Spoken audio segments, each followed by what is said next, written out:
Okay बेटा, जैसा कि आपको पता है हम क्या देख रहे हैं, हम देख रहे हैं हमारी जो लिटरेचर बुक है इंग्लिश, उसका चैप्टर 3 स्टोरी हम देख चुके हैं। एक्सरसाइज हमें करनी थी, है ना। तो एक्सरसाइज में कुछ क्वेश्चन आंसर्स हम प्रीवियस लेक्चर में देख चुके थे। हम क्वेश्चन नंबर फर्स्ट जो है वो देख चुके थे, क्वेश्चन नंबर सेकंड भी हम देख चुके थे, क्वेश्चन नंबर थर्ड जो है Why did the waterfall give Taro, Sake and others water, ये भी हम देख चुके थे। आई थिंक हमें फोर्थ से स्टार्ट करना था, राइट, कि हमने फोर्थ भी देख लिया था। फोर्थ नहीं देखा था ना, फोर्थ से स्टार्ट करना है हमें, है ना। फर्स्ट सेकंड थर्ड क्वेश्चंस हमने देख लिए थे, राइट। ओके बेटा, तो first second third questions clear है सभी को कि मैं वापस से एक्सप्लेन करूं? हैंड रेज कर मुझे बताइए अगर क्लियर है, और अगर किसी स्टूडेंट को क्लियर नहीं है तो प्लीज मैसेज करिए मुझे। अगर आपको किसी को भी कोई भी क्वेश्चंस में दिक्कत हो तो आप मुझे मैसेज करके बताइए कि मैम हमें ये वाला क्वेश्चन नहीं समझ में आया है, आप फिर से एक्सप्लेन कर दीजिए। तो first second third I think सभी को क्लियर है, क्योंकि सभी हैंड रेज कर रहे हैं, मतलब सभी को क्लियर है। ओके ठीक है, नैतिक और राशि बेटा आपको क्लियर है? तीनों क्वेश्चंस क्लियर है? ओके ठीक है, तो चलिए हम क्वेश्चन नंबर 4 से स्टार्ट करते हैं, है ना। आप लोग चाहे तो बुक भी ओपन कर सकते हैं, नहीं तो कोई प्रॉब्लम नहीं, आपके स्क्रीन पर भी क्वेश्चंस लिखे हुए हैं तो आप वो देखिए और ध्यान से अभी देखिए, राइट नहीं करिएगा। राइट ना मैं आपको पीडीएफ सेंड कर दूंगी, आप उससे राइट करिएगा, ठीक है बेटा। अभी सिर्फ आप पूरा कंसंट्रेशन समझने पर लगाइए। तो हमारा जो फोर्थ क्वेश्चन है वो ये है बेटा कि why did the villagers want to drown Taro, है ना। why did the villagers want to drown Taro, जो विलेजर्स थे, जो उसके टैरो के नेबर्स थे, जो पूरे गांव के लोग थे, जो विलेजर्स थे, want to drown Taro, Taro को क्यों डुबोकर मारना चाहते थे? वो क्यों चाहते थे कि उसे डुबोकर मार दिया जाए? तो ऐसा इसलिए चाहते थे क्योंकि टैरो ने साके उसे जहां से मिला था, वाटरफॉल से मिला था, वो उसने सारी स्टोरी बताई थी, लेकिन विलेजर्स को उस वाटरफॉल में से वाटर मिला, साके नहीं मिला, तो बहुत गुस्सा होने लगे कि टैरो ने उन्हें चीट किया है। इसलिए वो चाहते थे कि उसे क्या करे, ड्रॉन करके उसे किल कर दे, मार दे, है ना। यही थी स्टोरी। तो देखिए अब हमने आंसर में क्या लिखा है। हाँ, हमने आंसर में लिखा है बेटा the villagers want to drown. आधा तो देखिए आपका क्वेश्चन में से ही आंसर्स की लाइन आ जाती है ना। एक लाइन देखिए क्या है, the villagers want to drown Taro, ये पूरी लाइन क्वेश्चन की है कि जो विलेजर्स थे वो चाहते थे टैरो को डुबो कर मारना, बिकॉज, क्योंकि they thought that he had tricked them. They thought मतलब वो सोच रहे थे, वो सभी लोग क्या सोच रहे थे कि डैड की ही हैड ट्रिक्ड, कि टैरो ने उन्हें चीट किया है, उन्हें धोखा दिया है ना। Then by telling that stream gives sake, कि टैरो ने क्या बताया था उन्हें कि जो स्ट्रीम है ना, जो वो रिवर है या वाटरफॉल है, वो क्या देता है उन्हें, साके देता है। तो वो क्या सोच रहे थे कि टैरो ने हमें झूठ बोला है, हमें धोखा दिया है कि वो जो स्ट्रीम है वो साके देता है, इसलिए वो उसे डुबोकर मारना चाहते थे। क्वेश्चन नंबर 4 क्लियर है सभी को? ओके, नाउ अब हम करेंगे फिफ्थ। चलिए फिफ्थ पे आते हैं। आपका बेटा फिफ्थ क्वेश्चन है वो ये है कि why did the Taro emperor why did the emperor reward Taro? जो एम्परर था, जापान का जो राजा था बेटा, वो टैरो को क्यों रिवॉर्ड दिया, मतलब टैरो को इनाम किस लिए मिला था? Why did emperor reward tarot? Taro को एम्परर ने रिवॉर्ड क्यों दिया था? तो क्यों दिया था बेटा? 1 सेकेंड।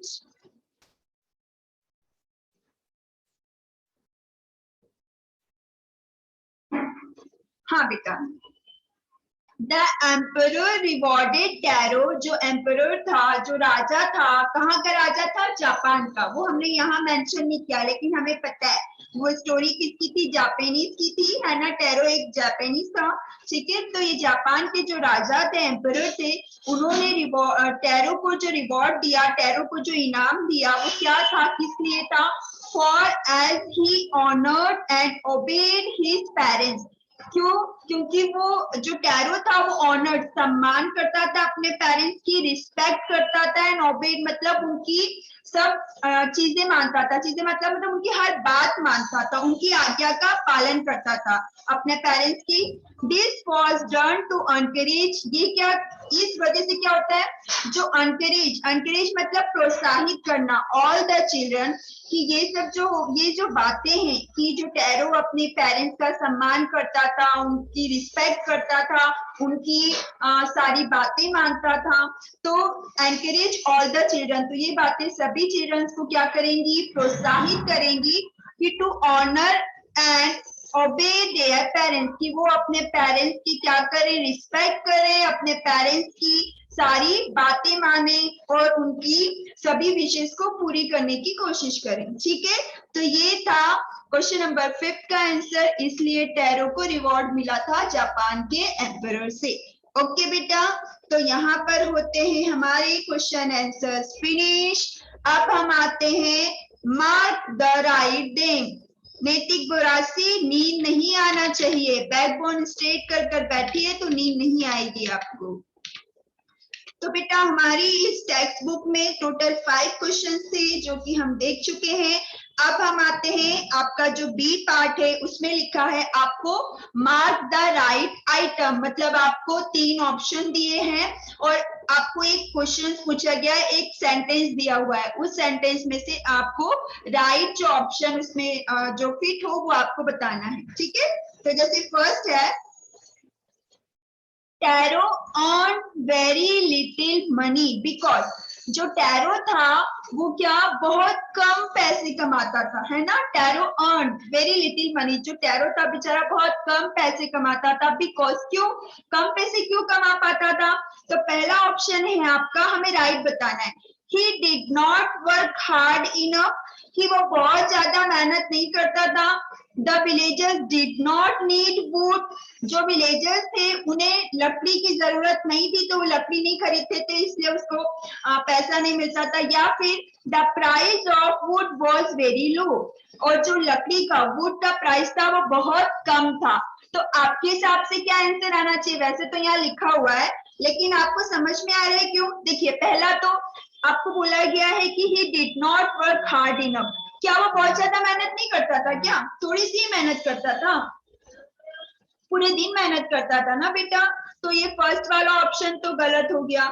सेकंड बोल रहे हैं कि the villagers did not need would, कि जो विलेजर्स थे, जो गांव वाले लोग थे, तो उन्हें लकड़ियों की जरूरत नहीं थी। तो बेटा उन्हें लकड़ियों की जरूरत थी, है ना। आप देखना ज्यादा से ज्यादा विलेजर्स में ना वो जो आपके सिलेंडर और गैस है वो यूज नहीं किए जाते हैं, अभी भी कई जगह पे वो चूल्हे यूज किए जाते हैं, पता है ना आपको, और चूल्हों में खाना बनता है, ठीक। तो जो विलेजर्स थे उन्हें लकड़ी की तो जरूरत होगी, है ना। तो सेकंड वाला ऑप्शन भी रॉन्ग हो गया। थर्ड जो है प्राइस ऑफ वुड, बेटा जो लकड़ी का प्राइस था, वुड का प्राइस था, वो बहुत ही कम था, बहुत ही सस्ती मिल जाती थी, तो इसीलिए वो ज्यादा पैसे नहीं कमा पाता था। तो इसका राइट आंसर क्या है? The price of would was very low, कि जो वुड का प्राइस था वो बहुत ही कम था, बहुत ही लो था। ओके बेटा, ये आंसर समझ में आया कि क्यों थर्ड वाला राइट है। अब आगे देखते हैं। सेकेंड जो है आपका वो है, Taro decided to earn extra money. अब जो टैरो है उन्होंने डिसाइड किया था, टैरो ने क्या डिसाइड किया था कि वो एक्स्ट्रा मनी कमाएगा, कि और एक्स्ट्रा पैसे कमाएगा, ज्यादा पैसे कमाएगा। क्यों किया था? तो पहला ऑप्शन है आपका, to live a more comfortable life, कि वो चाहता था कि एक आराम से जिंदगी जिए, है ना, मौज मस्ती वाली आराम से जिंदगी जिए, ऐसा चाहता था क्या। फिर सेकंड है to buy his old father some sake, वो अपने फादर के लिए साके खरीदना चाहता था। या तीसरा है to repair the cracks in the hut, जो उसकी हट थी, जो झोपड़ी थी, उसमें क्रैक्स थे, मतलब होल थे, तो उन्हें रिपेयर कराना चाहता था, ठीक करना चाहता था। तो वो क्यों एक्स्ट्रा मनी चाहता था कमाना, किस लिए चाहता था बताइए? अपने फादर के लिए साके खरीदना चाहता था, है ना? तो इसका आंसर आएगा सेकंड, कि to buy his old father some sake. देखिए एक्स्ट्रा मनी उसने कंफर्टेबल लाइफ के लिए नहीं कमा रहा था, ना ही वो अपनी हर्ट ठीक करना चाहता था, वो तो अपने फादर के लिए साके परचेज करना चाहता था, बाय करना चाहता था। तो सेकंड वाले का जो राइट आंसर है बेटा वो है सेकंड डी, ठीक है। अब आते हैं थर्ड जो है आपका, the neighbour left Taro hurt in a hurry because, जो उनकी नेबर रहती है, वो जो लेडी रहती है, लेफ्ट यानी छोड़ती है, जाती है टैरोस हर्ट, टैरो की झोपड़ी से वो जल्दी से, हरी मतलब जल्दी, है ना? तो वो टैरो की जो हट होती है उसमें से जल्दी से जाती है। क्यों जाती, क्यों जाती? वो ड्रिंक कर लेती है, वो जो साके रहता है उसे पी लेती है और पीने के बाद जल्दी से जाती है। तो जल्दी क्यों जाती है? तो पहला ऑप्शन है she was dilated with the drink, वो ड्रिंक पीने के बाद बहुत खुश हो जाती है ना? ड्रिंक के साथ बहुत खुश हो जाती है। या second, she was astonished to hear Taro's story. Astonished means बेटा सरप्राइज होना, आश्चर्यचकित होना, सुन के कुछ ऐसा लगे चौंक जाना, आप यूं समझ सकते हैं, है ना? एंड थर्ड है she wanted to tell the whole village about the waterfall. तो देखिए इसका राइट आंसर क्या है? अब वो ड्रिंक करने के बाद खुश तो हुई थी, लेकिन इसलिए जल्दी नहीं गई थी कि खुश हो गई तो भाग गई उसके घर से, है ना? ऐसा नहीं था। उसके बाद शी वॉज एस्टोनिश्ड, मतलब वो जो टैरो की स्टोरी थी वो सुन के आश्चर्य तो हुई थी, सरप्राइज तो हुई थी, लेकिन वो इसलिए जल्दी से नहीं गई थी। वो जल्दी से क्यों गई थी कि she wanted to tell the whole village about the waterfall, क्योंकि उसे जल्दी इस बात की थी कि वो जल्दी से जाए और पूरे गांव में वो बात फैला दे। कौन सी वाली? टैरो की जो स्टोरी है वाटरफॉल की, तो वो इसलिए फटाफट जाती है। तो ये है इसका राइट आंसर कि she wanted to tell the whole villagers about the waterfall, क्योंकि उससे अब जैसे कोई चीज सीक्रेट पता चलता है ना किसी को, तो जैसे कई लोगों के साथ क्या होता है, पेट में जो है ना बात नहीं पचती, ऐसा बोला जाता है ना, कहावत है ना, पेट में बात ना पचना। तो जैसे उसको सीक्रेट पता चलता है तो उसे एकदम से बहुत एक्साइटमेंट रहती है कि वो जल्दी से बाहर जाए और पूरे गांव में ये वाली बात बताए कि टैरो को तो साके मिला है, ऐसा मिला है, वैसा मिला है। तो वो इसलिए जल्दी से टैरो के घर से जाती है। ओके बेटा, क्लियर है?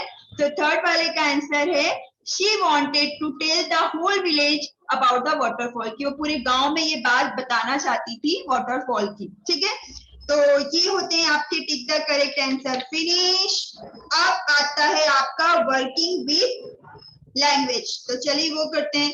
इतना क्लियर है सभी को? सॉरी, अब आपका वर्किंग विथ लैंग्वेज। ओके बेटा, तो वर्किंग विथ लैंग्वेज में देखिए पहला आपका क्वेश्चन ए जो है वो क्या बोला है आपको? Strike off the words in the box below that are non-suitable. Strike off मतलब निकालना, जो वर्ड्स दिए हुए हैं इस बॉक्स में, है ना?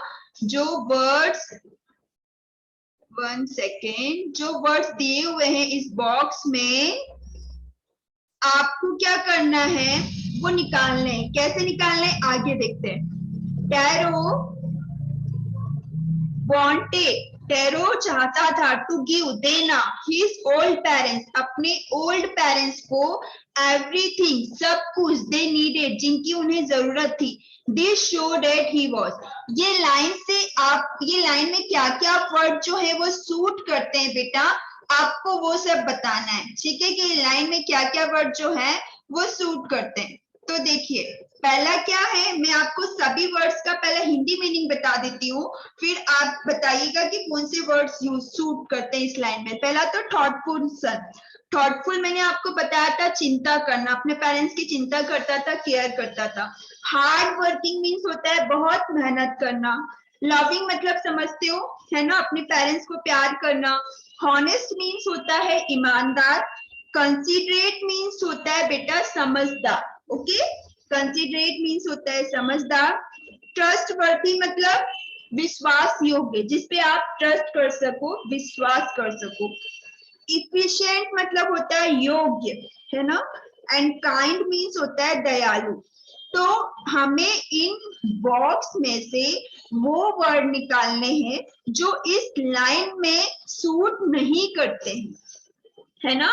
तो जो इस लाइन में सूट नहीं करते हैं तो वो वर्ड क्या क्या होंगे देखिए। पहले तो इस लाइन से थॉटफुल जो है वो समझ में आता है ना कि थॉटफुल होगा, है ना। तो ये वर्ड आपको नहीं निकालना है, वो इस लाइन में थॉटफुल जो है वो फिट बैठता है, सूटेबल है। हार्ड वर्किंग, अब वो बेटा अपने पेरेंट्स के लिए हार्ड वर्क तो करता ही था ना, तो हार्ड वर्किंग भी आपको इसमें से नहीं निकालना है। फिर लविंग, वो अपने पेरेंट्स को लव भी करता था, वो भी इस लाइन में सूट करता है। लेकिन जो ये हॉनेस्ट है बेटा, अब इस लाइन से क्या पता चलता है कि वो ईमानदार था? इस लाइन से आपको पता चल रहा है क्या कि वो ईमानदार था? इस लाइन से तो आपको ये पता चल रहा है कि वो एक अच्छा बेटा था, अपने मम्मी पापा का थॉटफुल सन था, अपने मम्मी पापा के लिए मेहनत करता था, उन्हें प्यार करता था। लेकिन इस लाइन से आपको ये पता चलता है कि वो ईमानदार था? नहीं चलता है ना। इस लाइन की बात कर रही हूँ मैं, पूरी स्टोरी की बात नहीं कर रही हूँ, सिर्फ इस लाइन की बात कर रही हूँ। तो इस लाइन में ये हॉनेस्ट ईमानदार वर्ड फिट नहीं होता है। तो यहाँ पे आपने देखिए ये लिख रखा है मैंने, 1 सेकेंड, तो यहाँ पे हॉनेस्ट आ जाएगा ना। यहाँ पे पूरा ऐसे लिखना, Taro wanted to give his parents everything they needed, she this show that he was, पूरी लाइन ऊपर वाली है, फिर हॉनेस्ट। अब आगे देखते हैं, आगे फिर है आपका कंसिडरेट। तो बेटा कंसिडरेट जो है ये आपका 1 सेकेंड, ये जो है ये बेटा वो समझदार भी था, है ना। इस लाइन से भी पता चलता है कि हाँ अपने पेरेंट्स को केयर कर रहा है, हार्ड वर्क कर रहा है उनके लिए, तो समझदार था। जो ये है आपका ट्रस्ट वर्दी, ये आपका जो 1 सेकेंड,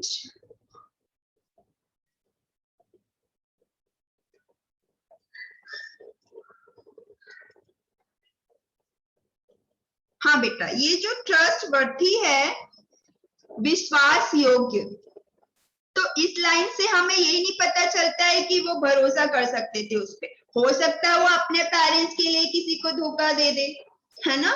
तो इस लाइन से ट्रस्टवर्थी भी इस क्वेश्चन में सूट नहीं करता, इस लाइन में सूट नहीं करता। तो हम यहाँ पे क्या लिखेंगे, ट्रस्टवर्थी, इसको भी अलग कर देंगे, ठीक है। लास्ट में इफिशिएंट, अब वो योग्य, इस लाइन से हमें ये भी नहीं पता चलता कि वो योग्य था, ठीक है। हो सकता है उसे कोई ऐसा काम दिया जाए जो नहीं कर सकता, उसके योग्य ना हो, तो यहाँ पे हमने इफिशिएंट भी निकाल लिया। और काइंड, दयालु, तो वो बेटा अपने पेरेंट्स की केयर करता था, मतलब वो उनके लिए दयालु था, ठीक है। तो ये कुछ जो वर्ड्स हैं वो थोड़ी इस लाइन में फिट नहीं बैठते हैं, तो ये हमने निकाल लिए। क्या क्या है, हॉनेस्ट, ठीक है, ये आपका हॉनेस्ट, ये आपका ट्रस्टवर्थी, ठीक है, उसके बाद है आपका इफिशिएंट। ओके बेटा, क्लियर है, ये समझ में आ गया, कंफ्यूज मत होइएगा। वो देखिए पूरी स्टोरी से तो हमें पता चलता है कि वो सभी था, है ना, विश्वास लायक भी था, समझदार भी था, हार्ड वर्किंग था, दयालु था, सब था। लेकिन हमें सिर्फ इस लाइन का बताना है कि इस लाइन में कौन सा वर्ड सुटेबल नहीं होता है। तो इस लाइन में हमें 3 वर्ड्स जो है वो सुटेबल नहीं लगते हैं। एक होता है हॉनेस्ट, कि वो ईमानदार नहीं था, मतलब इस लाइन से पता चल रहा है कि वो हॉनेस्ट नहीं है, ट्रस्टवर्थी नहीं है और इफिशिएंट नहीं है, ठीक है। अब आगे आते हैं, अब आपका आगे है क्वेश्चन नंबर बी। तो आगे बी देखते हैं, 1 सेकेंड,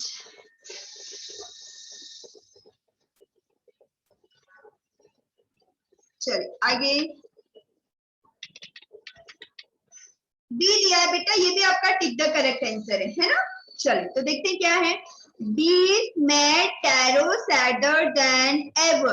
अब ये लाइन जो है हमने स्टोरी में सुनी थी, क्या था कि These made Taro sadder than ever, कि इसने, इस लाइन ने या इस चीज ने टैरो को पहले से ज्यादा दुखी कर दिया। तो क्यों दुखी कर दिया था, वो क्या लाइन थी, तो देखते हैं वो क्या लाइन थी।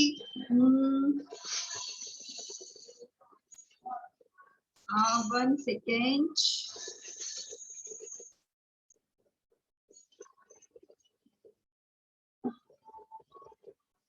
ओके बेटा, तो जैसे फर्स्ट लाइन है, a strong wind that began to blow, कि एक बहुत जोर से क्या चल रही थी, हवा चल रही थी, है ना। इससे टैरो दुखी हो गया था क्या। फिर सेकंड जो है, टैरोस फादर ओल्ड एज, टैरो अपने पापा जो थे उसके बूढ़े हो चुके थे, इस बात से और दुखी हो गया था क्या। या थर्ड है, Taro inability to buy expensive sake for his father, कि टैरो जो है वो अपने पापा के लिए उस एक्सपेंसिव साके को नहीं खरीद सकता था, इस चीज से दुखी हो गया था। तो यहाँ पर आंसर राइट नहीं है। तो आप मुझे फिंगर से बताइए कि क्या था बेटा वो, मुझे 1 2 3 बताइए। ओके, राखी का कहना है 3, बाकी students 3। Okay, very good. Harsh Gurjar 3, Rishi Kumawat 3। ठीक है, सभी बच्चे बोल रहे हैं 3, तो बेटा आप सभी राइट हैं, बिल्कुल इसका आंसर आएगा 3। तो इसका आंसर क्या है, 3 है। ओके, तो ये है आपका 3 जो है वो राइट है। ओके, ये आपका 3 वाला जो है वो राइट है। ठीक है, अब आते हैं क्वेश्चन नंबर 2 पे। क्वेश्चन नंबर जो 2 है, these said that the emperor was to encourage all children to honor and obey their parents. ये लाइन अब क्या बताती है कि जो एम्परर था वो बच्चों को एनकरेज कर रहा था, प्रोत्साहित कर रहा था कि वो अपने पेरेंट्स की सम्मान करें, पेरेंट्स की रिस्पेक्ट करें, पेरेंट्स की बात माने। तो ऑप्शन में देखिए हमें क्या क्या दिया है। पहला ऑप्शन है the most beautiful fountain in the city, कि बहुत ब्यूटीफुल फाउंटेन बना दिया गया था सिटी में। या फिर सेकंड है rewarding tarot with gold and giving the fountain his name, कि टैरो को गोल्ड का इनाम मिला था और उसके नाम पर फाउंटेन रखा गया था। या फिर थर्ड है sending him for Taro to hear his story, कि टैरो को बुलाया था उसकी स्टोरी सुनने के लिए।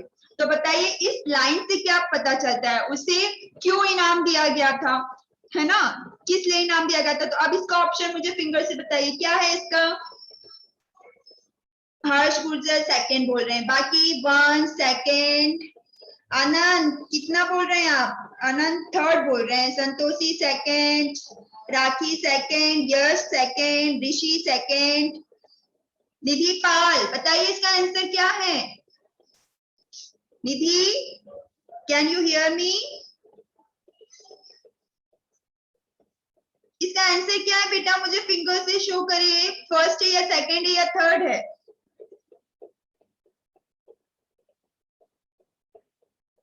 सेकंड। चलिए बेटा आप सभी राइट हैं, और जो बच्चे थर्ड बोल रहे थे वो रॉन्ग है।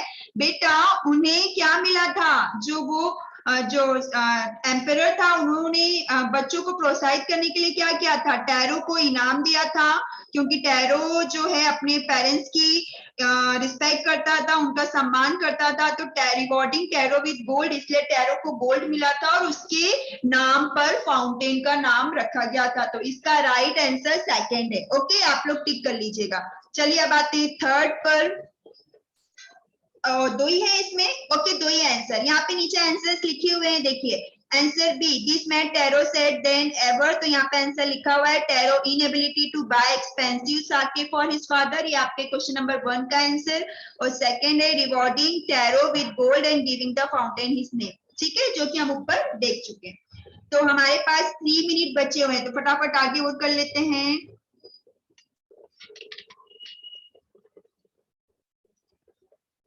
ओके बेटा, नाउ क्वेश्चन नंबर बी, आपको सभी को विजिबल है बी। तो बेटा बी जो है वो क्या बोल रहा है, arrange the words given below in pair that rhyme, है ना, मिलते जुलते वर्ड आपको बताना है, जैसे यंग लंग, मनी सनी, है ना। तो इन बॉक्स में से आपको वर्ड जो है वो क्या करने हैं, मैच करने हैं। तो जैसे यंग का क्या आ जाएगा, यंग का आ जाएगा, यंग के सामने आप लिखेंगे लंग, ओके। फिर उसके बाद अब क्या है, वैक्स, तो वैक्स का क्या आएगा, बताइए बताइए, वैक्स का मिलता जुलता वर्ड क्या है, एक्स, तो वैक्स के आगे क्या लिखेंगे, एक्स। फिर वे, हाँ ये कहां से आ गए, वे, तो वे का क्या आएगा, वे से मिलता जुलता देखिए क्या है, डे, ओके। फिर है सैड, सैड से क्या मिल रहा है, bad, okay. Then good, good से मिलता जुलता राइमिंग वर्ड क्या है बताइए, गुड का वुड, एक जैसा प्रोनाउंसिएशन हो रहा है ना। फिर है स्टॉप, स्टॉप का क्या आ जाएगा, चॉप। फिर है मनी, मनी का क्या है, सनी। साउंड, साउंड का राउंड। फास्ट, फास्ट का क्या आ जाएगा, फास्ट का स्लो नहीं लिखना है, फास्ट का लास्ट, ओके। क्लियर है, नहीं समझ में आया तो एक बार नीचे इनके आंसर्स दिए मैं दिखाती हूँ आपको, 1 सेकेंड, जल्दी फटाफट देख लेते हैं क्योंकि 1 मिनट ही बाकी है। देखिए ये रहा, 1 सेकेंड, ये रहा, ठीक है। सेट का क्या है, बैट, ऐसे लिखना है आप लोगों को, ठीक है। साउंड का राउंड, वैक्स का एक्स, चॉप का स्टॉप, गुड का गुड, लास्ट का फास्ट, वे का डे। बेटा जो एक जैसे वर्ड एक जैसा प्रोनाउंसिएशन होता है ना उसे हम बोलते हैं राइमिंग वर्ड्स, ठीक है। तो अब इसके आगे हम कल देखेंगे क्योंकि अब हमारा जो टाइम है वो फिनिश हो गया है, तो आगे जो फिलिंग द ब्लैंक्स है ना, वो हम कल देखते हैं।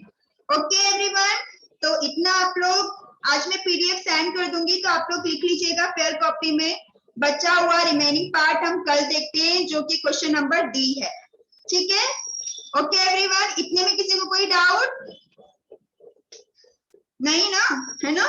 तो हम फिर कल मिलते हैं, और कल मिलते हैं मतलब अभी केमिस्ट्री के लेक्चर में भी मिलते हैं हम, ठीक है। तो चलिए फिर अब केमिस्ट्री के लेक्चर के लिए रेडी हो जाइए फटाफट, और अभी के लिए बाय।